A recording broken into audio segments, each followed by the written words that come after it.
অনেক কাল আগের কথা। এক বড় গাছে বাসা বেঁধে থাকতো একটি টুনি পাখি। টুনি পাখিটি ছিল খুবই সহজ সরল, কোনো রকম চালাকি সে বুঝতো না। সারা দিন খাবার সংগ্রহ করত আর শান্তিতে নিজের বাসায় থাকত। এভাবেই বেশ ভালো কাটছিল তার দিনগুলো। কিছুদিন পর টুনি পাখি দুটি ডিম পাড়ল। গাছ থেকে একটু দূরে ঝোপঝাড় আর লতাপাতায় ঘেরা জায়গায় বাস করত এক দুষ্ট শিয়াল। সে টুনি পাখির ডিম পাড়ার খবর পেল এবং মনে মনে একটি খারাপ পরিকল্পনা করল। ওই টুনি পাখি, তোমার বাচ্চাগুলো আমাকে দিয়ে দাও। তোমার মাথা ঠিক আছে তো? আমার বাচ্চা কেন দেব তোমায়? এটা কখনোই সম্ভব না।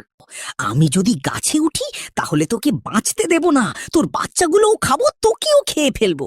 বাঁচতে চাইলে তাড়াতাড়ি বাচ্চা নিচে ফেলে দে। প্রাণের ভয়ে টুনি পাখি নিজের বাচ্চাগুলো নিচে ফেলে দিল। শিয়াল সেগুলো খেয়ে আনন্দে চলে গেল। বাহ, অনেক দিন পর পাখির মাংস খেয়ে খুব তৃপ্তি পেলাম। সে ডিম ফুটে বাচ্চা হলো, কিন্তু এবার সে খুব চিন্তায় পড়ে গেল। কি রে টুনি পাখি, এত চিন্তিত কেন?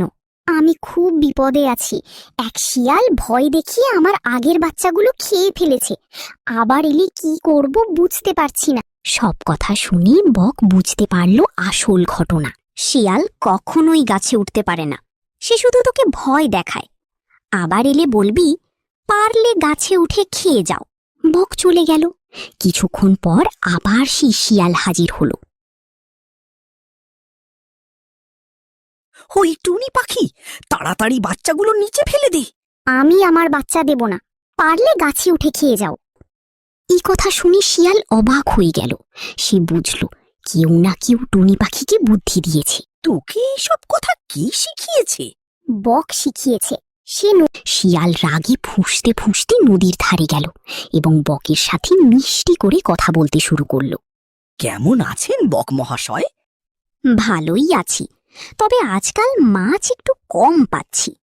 আপনি খুব সুন্দর পাখি, আপনার ঠোঁট আর ডানা সত্যি অসাধারণ। ধন্যবাদ। আচ্ছা, বাতাস এলে আপনি কি করেন? যেদিক থেকে বাতাস আসে সেদিকে ঠোঁট ঘুরিয়ে রাখি। আর যদি দুই দিক থেকে বাতাস আসে? তখন ঠোঁট ডানার ভেতর লুকিয়ে। তাহলে একবার দেখান তো কিভাবে করেন। বক নিজের ঠোঁট ডানার ভিতর লুকাতেই শিয়াল সুযোগ বুঝে তাকে আক্রমণ করল। তুমি টুনি পাখিকে বাঁচার বুদ্ধি শিখিয়েছ, কিন্তু নিজেকে বাঁচাতে পারলে না।